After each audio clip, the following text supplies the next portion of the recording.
10 myths that newly licensed real estate agents fall for. In this video, I'm going to break down the top 10, as I will call it, myths that I see newly licensed agents buying into time and time again. And it's my hope that by sharing these with you, that we can debunk them and ultimately save you time, angst, and create a better experience for you hitting the ground running in the real estate industry if that's what it is you're doing today. And if you're new to the channel, my name is Tyler Roicki. I help people build income and wealth in real estate, and I run an international real estate team at eXp Realty.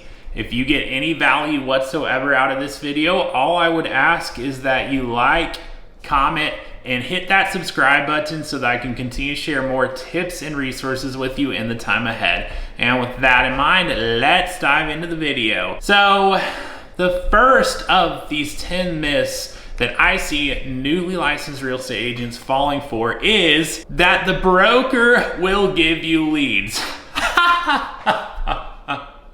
In all seriousness though, this is the most overpromised and underdelivered thing I see happening in our industry. And it's because people will tell us what we want to hear. I mean, getting into the business, who doesn't want to hear that they're going to get all these leads and opportunities and all this business flowing? And we all want to believe it, but the reality of our industry is that is just not how it works. When we get started in this industry, it's on us. Even if we have the best company, the best team, the best of everything that there is, at the end of the day, no one is going to hand us business. Short of us having an employee kind of role and position, there might be some opportunities out there, but for the most part, when you're getting started in the industry, it is on you to go and make contacts and to generate leads, drum up business, and ultimately drive revenue into your pipeline. So understand that instead of looking for a broker or someone who will give you and hand you leads, look for the best opportunity to position yourself to have the most in the way of leads and opportunities to generate business for yourself. And that brings us to the second myth that I see newly licensed real estate agents falling for, is that you need a broker to hire you. And not everyone falls for this, but in case you didn't already know, when you get started with the real estate license, you are not getting a job. You do not need to get hired by a broker. Instead, it's like you flip the scenario around. You're the one doing the interviewing. Most brokerages will be happy to take you on to give you an opportunity because you're not getting a job, you're launching your own business. And when you're launching your own business, you're the one taking on all the risk. Your broker's not taking on the risk. I mean, for the most part, they're going to make money off of you if you're operating there, if you're closing deals. And if you don't close deals, they're probably not going to lose money because they're in business anyway, and they're probably going to charge you something to get started there and perhaps something on an ongoing basis even if you don't close any deals. So they've got nothing to lose, everything to gain. So the power is in your hands to figure out which brokerage is most in alignment with you, your vision, your goals, and helping you get there. The third myth that I see people falling for is that you don't know enough. And I'll tell you, this is a myth that oftentimes we tell ourselves when we're just getting started in the industry, is that we don't know enough to put ourselves out there, to find a client, to find somebody who we can help, that we need to learn something or that we need to do something before we put ourselves in a position where we could potentially have a client. And I'll tell you, that is not true. Not if you put yourself in the right opportunity and have the right resources surrounding you, because ideally, it's day one in the business. You find a client, you find someone who needs to buy or sell real estate. Ideally, you have people and resources to fall back on to help bridge that gap of knowledge and experience that you do not yet have. So make sure you're in the right position. That's the bottom line. But I'll tell you, if you don't believe you know enough to take the next step, you're either wrong or you're not in the right vehicle, you're not in the right environment to truly help you get to where it is you want to go. The fourth myth that I see too many people getting bought into is this idea of going to the office. So here's the reality. You don't need an office today, but furthermore, even those who have that local bricks and mortar office, most of the agents operating out of a local bricks and mortar based brokerage do not even go to the office or utilize it whatsoever. And I say that because I speak with people all around the industry. I speak it with people that are broker owners, people that are agents, top producers, what have you. And in the conversations I've had with independent broker owners, I like to ask the question, hey, of all your agents in your brokerage, how many of them would you say actually use the office? And I very consistently hear that it's a fraction of all the agents operating out of there that they even see on a monthly basis, once or twice a month. So point being, most agents do not go to the office.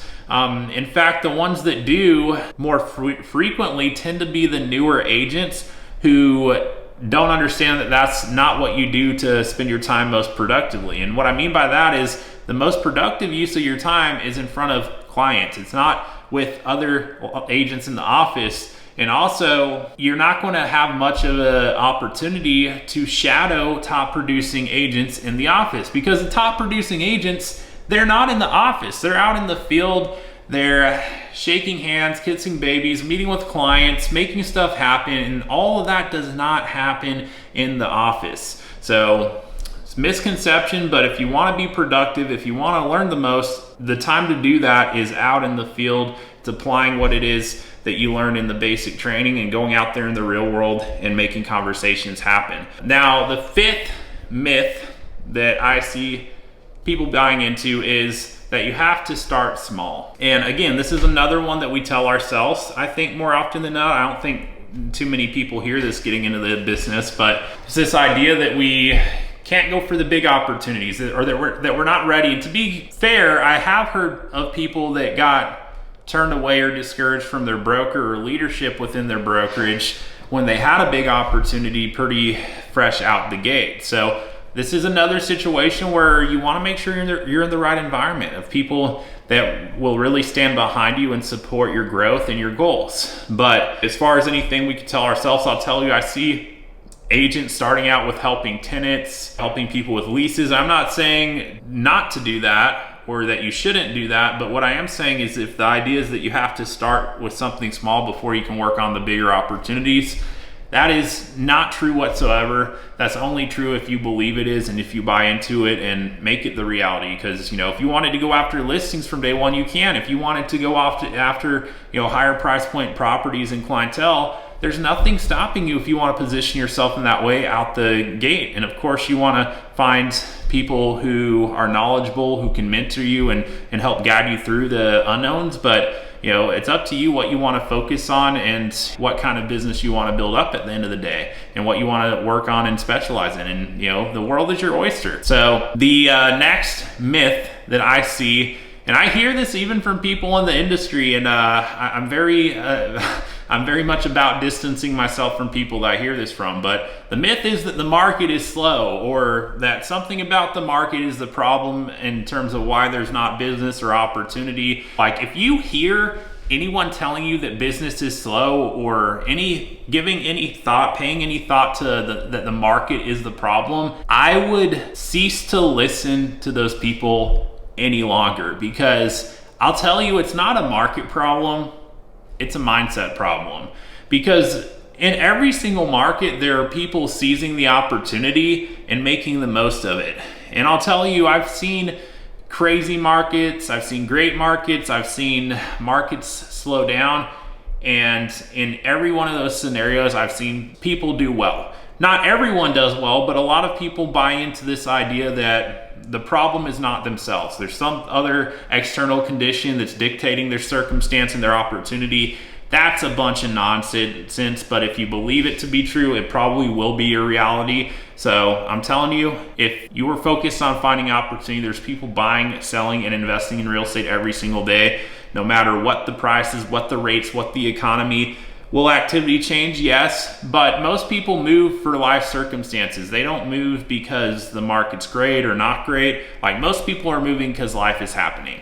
So there's always going to be opportunity if you're set on finding it. And the next myth is similar but different, which is the market is saturated. I hear this oftentimes from people that are looking at the industry and perhaps haven't put themselves in the best possible position to actually do something with it. It's kind of a something that people believe or what have you as an excuse on why they wouldn't do anything or won't do anything with real estate. But I'll tell you, I don't care what market you're in, the market is not saturated. There's a ton of real estate agents in every market, but the reason I say that is that there's a relatively small portion of those agents that are doing a vast majority of the business. It's the 80-20 rule in effect. So roughly 20% of the agents in the marketplace are doing 80% of the business. But really, if you break it down further, there's about 10% of the agents doing like 90% of the business. So you'll find that to be true. And so my point is, if you're really going to get in this industry and make lasting and life-changing moves with it,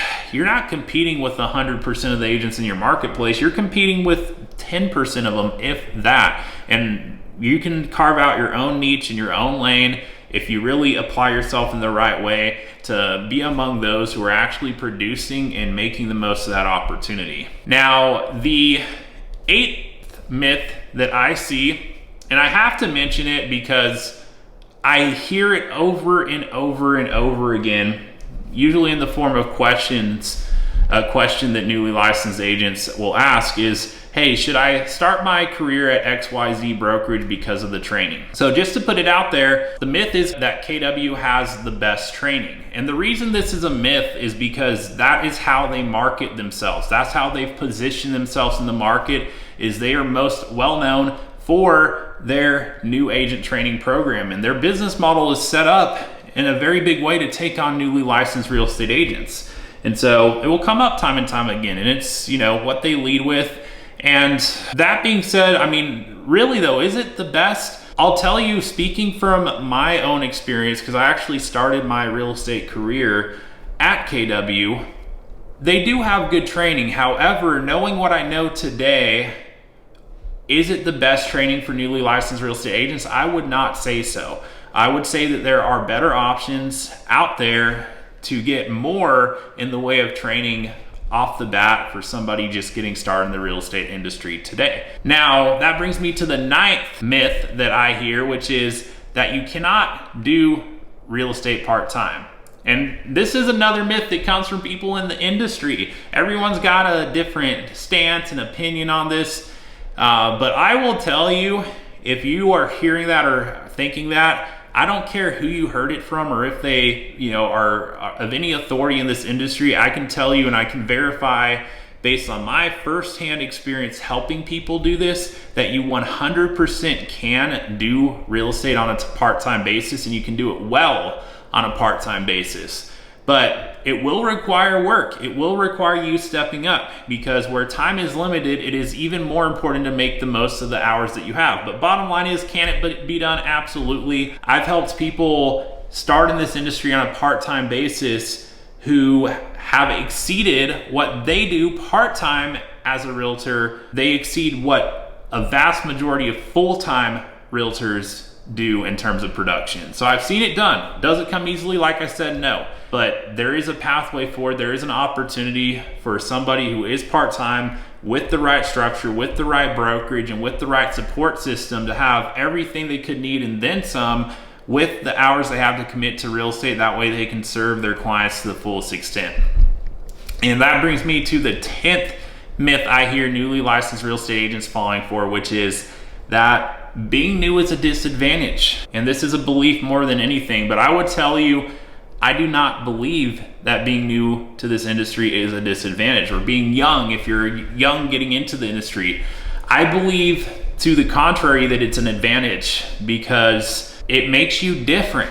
And if you know how to position that difference correctly, you can position it from a spot of strength rather than a weakness. Instead of avoiding it, lean into it when it's time to do so. To be clear, I'm not saying introduce yourself as a new real estate agent. In fact, I would not even think of yourself as a new real estate agent. But if it does come into question, position yourself as if you are a young prodigy in this industry, that you are utilizing the time and that you have to do more in the time you have to compete with everyone else in the marketplace. You can position yourself from strength and use that as a opportunity to demonstrate your level of work ethic and just exactly how you apply yourself and how you put in the time, energy, effort, and work, because that's what you have to do with where you're at in the business today. And so if you can really let that hunger be known and shown, and then also lean into what you have going for you and what bigger thing than yourself you're a part of that fills that void of experience that you might not have to that point, you can actually position that from a place of strength where most of the agents you're competing with, they're going to be, they're seasoned in the industry. A lot of them are complacent. A lot of them are just working that book of business they built over the years. Well, if you can demonstrate a higher level of hunger and work ethic and drive, that's actually going to be appealing to plenty of people in the marketplace, and that's going to allow you to secure opportunities where others, even those who have more experience than you, might not demonstrate the same level of hunger, work ethic, and drive that you bring to the table in those conversations. So look at it as an advantage. Position yourself from an area of strength and move forward with confidence, knowing that there are opportunities out there for you as long as you show up ready to seize them every single day. And those are the 10 myths that newly licensed real estate agents fall for, but now that you know, you don't have to. And at this point, here's what I'd tell you. If there is anything I can do to help you now or in the future, go ahead and connect with me. You'll find my email in the description below, so send me an email if there's anything I can do to help you position yourself more from an area of strength, building your career, building your income in life in real estate. I'm here for those who are hungry, who are driven, who truly want to make the most of this opportunity to change them and their families' lives forever with what it is that this industry provides us an opportunity to build. And what's exciting is we get to build that by helping a lot of other people in the process. So if there's anything I can bring to the table, connect with me. And if you got value out of this video, all I would ask is that you like, comment, and hit that subscribe button so that I can continue to share more tips and resources with you in the time ahead. And with that being said, thank you so much for watching the video. And until next time, I'll look forward to seeing you on the next video.